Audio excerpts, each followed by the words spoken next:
Hello, welcome to a virtual tour of the historic Glendale Schoolhouse. Today you are going to get a peek inside the oldest schoolhouse in the state of Nevada, as well as hear all about what it was like to be a student at the schoolhouse when it first opened in 1864 and when it closed almost 100 years later in 1957. Join retired educators Bill and Denise Kolton as they tell you all about the school's very first teacher and hear from a Sparks Museum volunteer who was one of the last students to attend the school. My dad's father came here in 1864 and my mother's family came in 1898. All my family went to Glendale School. Now without further ado, let's begin our tour. Hello, welcome to the historic Glendale Schoolhouse. I'm Bill Kolton, volunteer for the Sparks Heritage Museum and Cultural Center. The Glendale School is the oldest remaining school building in the state of Nevada. It was originally known as the Stone and Gate School when it was constructed in the town of Glendale. It opened for students in April of 1864 and served primarily the students who came from ranch families in the area. Later, students from the newly formed city of Sparks also attended school here. Let's join retired educator Denise Kolton for a tour of the school and a look at the way schooling was in days gone by. Hello and welcome to the historic Glendale School. When we begin our virtual field trip, I want you to imagine going back in time about 158 years ago when this school was built. But before we learn about the oldest school in Nevada, I want you to think about your school by answering the following questions with your classmates and your teacher. How old is your school? How many classrooms are in your school? What grades are at your school? How old are students that attend your school? How many students and teachers do you have? How many students are in your class? What subjects are taught at your school? And what technology do you and your teacher use during the day? Now we're going to take a look and compare your school with this school. As I mentioned earlier, this school is about 158 years old and opened in 1864. For 94 years, students arrived each morning to learn with their classmates and their teacher. Life changed a lot in those 94 years, and today we are going to zoom into one of the first teachers and his class. According to historical documents, Mr. Sessions was the teacher in 1866. This would have been a year after the Civil War ended and a year after Nevada became a state. Mr. Sessions had 30 students in 1st through 8th grade. And as you can see, this space, this classroom, may be smaller than your actual classroom. There was no kindergarten at this time, so if you attended this school, you would have been in class with students in grades 1 through 8. And if you were in 1st grade, you would have sat in the smaller desks at the front, and then the 2nd graders would have been next, 3rd graders, and then the last row would have been the 8th graders. As you can see, the desks in the back are much larger. Mr. Sessions arrived early in the morning because he needed to warm up the building for the students who would come in. He especially needed to arrive early in the wintertime.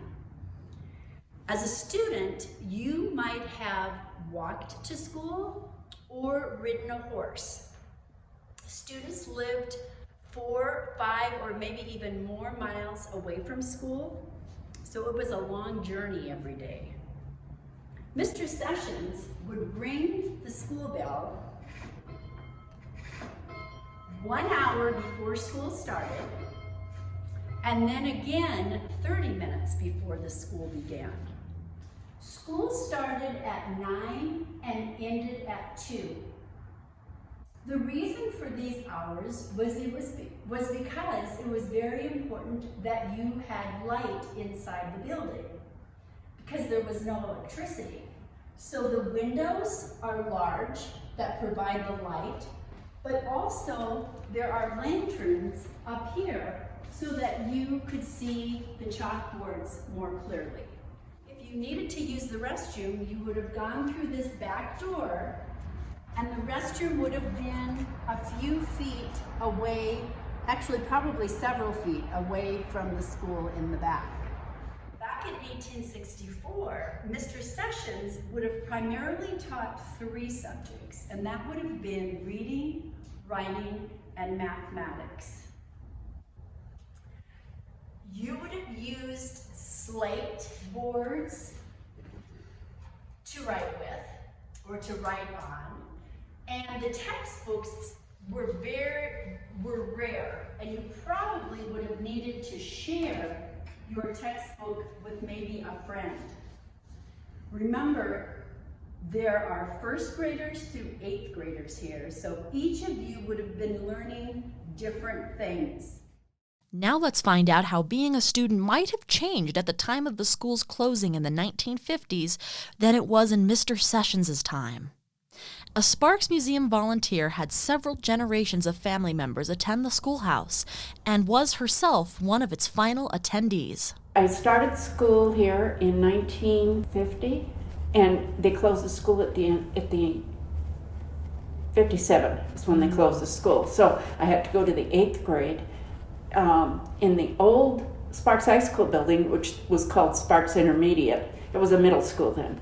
This lady in the back, that was our teacher. That was Mrs. Fergoli back there.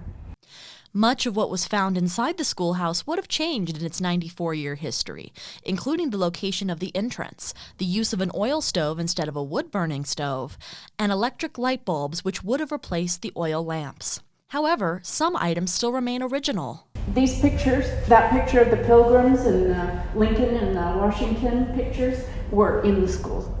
And just like all the other students that came before, students were still expected to do chores and to keep the school looking its best.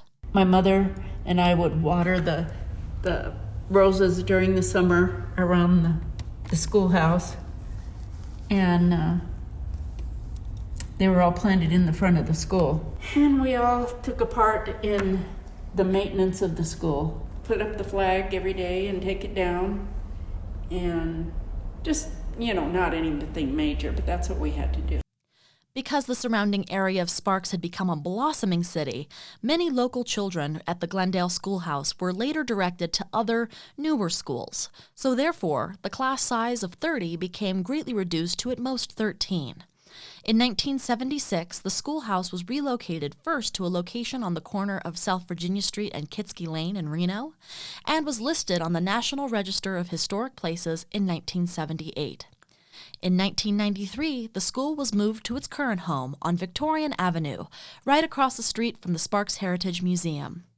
We occasionally open the school for visitors and school groups to come visit and learn all about what it was like to attend school in the earliest days of Nevada history.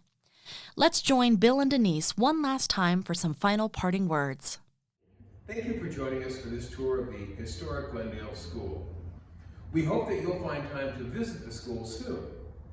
Make sure that when you visit the school, you also take time to visit the restored historic City of Sparks steam locomotive and train cars right next to the school.